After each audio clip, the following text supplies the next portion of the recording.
Hey guys, I want to give you my thoughts on the current state of the Browns here, 2-5. Just finished up the Ravens game. If you follow me on Twitter, then you know that I share my thoughts after each game, and I want to go through each point one by one. So the first thing, Jacoby Brissett playing in slow motion. So I know that he made a couple plays with his feet yesterday. He got out of the pocket, but if you really look at some of the critical plays, specifically the one where Jedrick Wills missed the block coming around the left side, and Jacoby, instead of stepping up in the pocket and making a play or trying to, he got the ball knocked out of his hands, knocked us out of field goal range, and basically, killed the drive. We ended up losing the game by 3 points as well. So if you think about some of these plays and how critical they are, it's a big deal.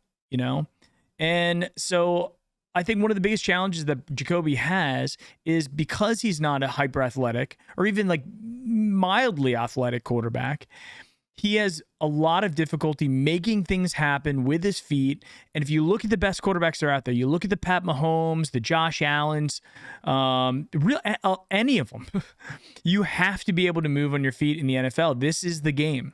This is the game today. You don't have to be Lamar Jackson. You don't have to be Mike Vick. You don't have to be a guy like that. But you have to be able to move out of the pocket. You can't be statuesque. And you got to be able to move. And Jacoby's not giving us that part of his game. Next, some of the coaching decisions have been just straight up odd. The challenge in the first half, it was the first quarter where we challenged if Lamar Jackson's knee was down on a 3rd and long, that resulted in a punt anyway. It wasn't like it was going to make any difference, right? They ended up throwing the challenge flag right at the end, so the punt went off. And you saw that it would have been fine, just normal field position, whatever. But because we lost the challenge, allowed them to punt again, which then put us back, inside the 10-yard line. We decided not to block number 6, who comes through and just nails Kareem Hunt twice in a row and kills that drive. So, these decisions have consequences. Number one, it made no sense. You're going to get 7 yards on a challenge, and then we end up losing the challenge, so we lost the ability to challenge a future play. And then on top of it, then it allows them to have another punt, which changed the momentum, honestly, of the game at that point, because they put us back in deep in our end zone, and then they made 2 plays in a row. And bam, then we have to punt, and we give them a perfect field position. And then they return a punt super far. So it was a disaster of a decision. It made no sense, and it ended up changing the dynamics of the game. These are the sorts of things that are just silly. If you think about how long it took them to actually throw that challenge flag, they waited to the last possible second to throw it. So somebody had to look at it, and somebody said, yep, it's worth challenging. Really dumb. It was not a critical play. It made no difference. And yet we do it. And anybody out there saying, well, what's the difference? Who cares? We lost. It does matter. All of these things add up because if you look at what it resulted in, it changed the game. Jedrick Wills continuing to be a liability. There are people out there that are going to throw up the one infographic on Jedrick Wills saying that he did really well in not getting beaten pass blocks. I don't know if that was for one game or all season, but I will tell you what, PFF completely disagrees. He's been mediocre at best. He had one decent game. The rest of them have been mediocre. And this isn't a guy that we drafted in the 4th or 5th round. This isn't a guy that can put up PFF 60 grades, right? This is somebody who is the left tackle, arguably the most important position on the offensive line. And he's putting up consistently subpar PFF scores. And then it's not just the macro. It's not just the overall scores that he's putting up. There are plays, not only the plays that he's giving up, where we talked about it earlier, where he let a guy come around the corner, and then Jacoby gets the ball knocked out of his hands. Now, yes, I agree. Partially, some of that Jacoby should have stepped up. But the fact that he allowed that guy to get back there is it's a problem, right? So this is a guy that we drafted a top 10 pick who's supposed to anchor your offensive line for long periods of time. And what we have is a very, very mediocre left tackle, at best mediocre left tackle. And then you compare him to a guy like Tristan Wirfs, who got drafted after him by the Buccaneers, who's been incredible. These are the sorts of things. These are the things that annoy me about Jedrick. And I think the other piece of it, and a lot of people, there are people that are defending him. Don't get me wrong. And I'm not saying my opinion has always got to be right. right? I know there's a lot of people out there that are fans of Jedrick Wills, and I think he's probably a fine guy off the field, but I'm just judging based on the things that I'm seeing. It's not only that he's getting beat, but it's the lack of effort. Play to the whistle stops, Jed. Play. I put up a couple tweets where, he blocks somebody, then lets him go, and then he just stares at him as he's involved in making a tackle on Jacoby Brissett. People are, well, what's he supposed to do? Continue blocking till the whistle blows. Effort, effort, effort. That's what we're not seeing. And that's where he's getting this reputation of being lazy. And that may not be true, but it's not passing the eyeball test. So, Jed, you got to play better, bud. You have to. The players right now playing with heart that I can see out there is obviously Nick Chubb. Kareem Hunt's playing. He's playing his heart out. And JOK on defense. If you want to say, well, Miles is getting sacks, great. Yeah, Miles gets sacks. That's what he's supposed to do. When you get drafted first overall, when you get paid all that kind of money, you're supposed to do that, right? JOK was a second-round pick. He's going out. He's throwing his body all over the place. He's a little bit undersized. I think we can all agree. He's not the biggest linebacker in the world. He's not a bruising linebacker, but he's hyper-athletic, and he's doing it, okay? If we had the rest of the players there's talent on this team. There is a lot of talent out there, and it's lack of effort, and it's heart. It honestly is. I think it comes down to that. There's a couple players out there that really give a crap, and there's a couple players out there that really feel like they're collecting a check. And that's a problem, especially when you're 2-5 and you're asking the fans to come out and cheer for you and support you and do all this kind of stuff. Sell out your stadium, buy your jerseys, buy apparel, buy, $15 food items for everything at the stadium, okay?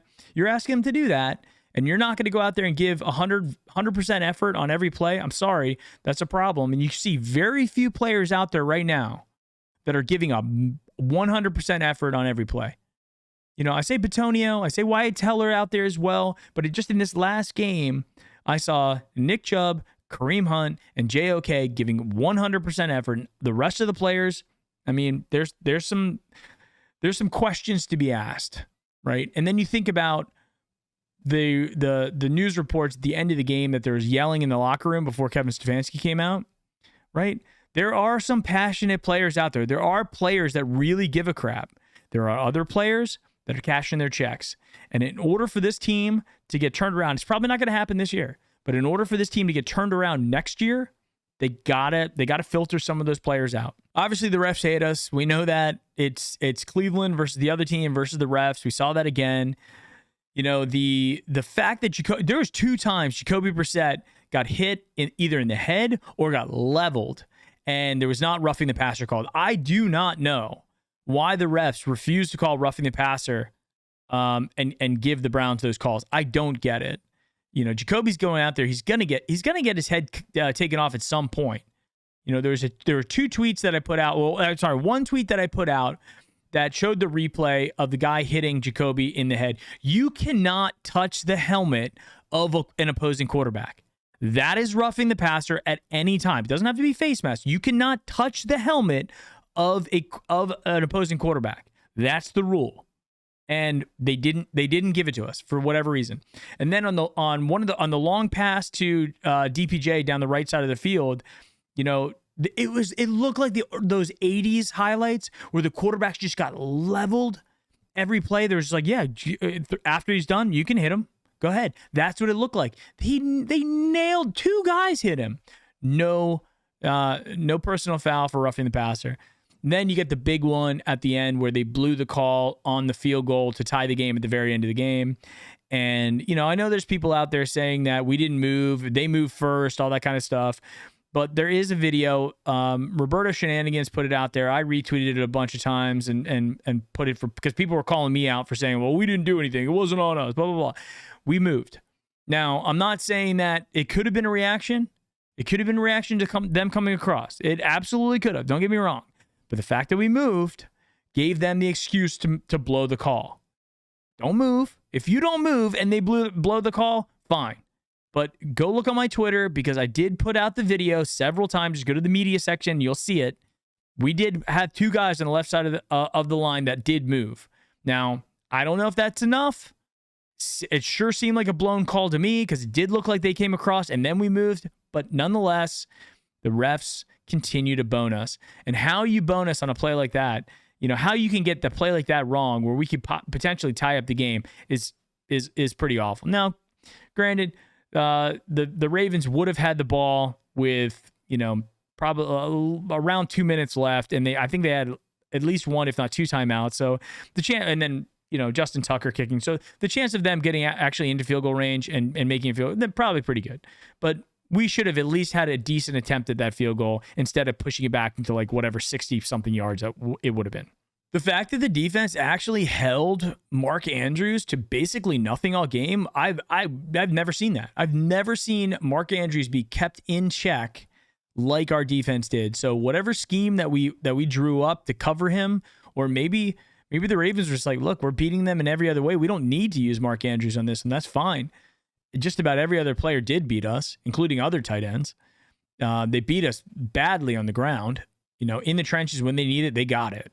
So Mark Andrews, we kept him in check. That's 1+ mark that I would give to the defense.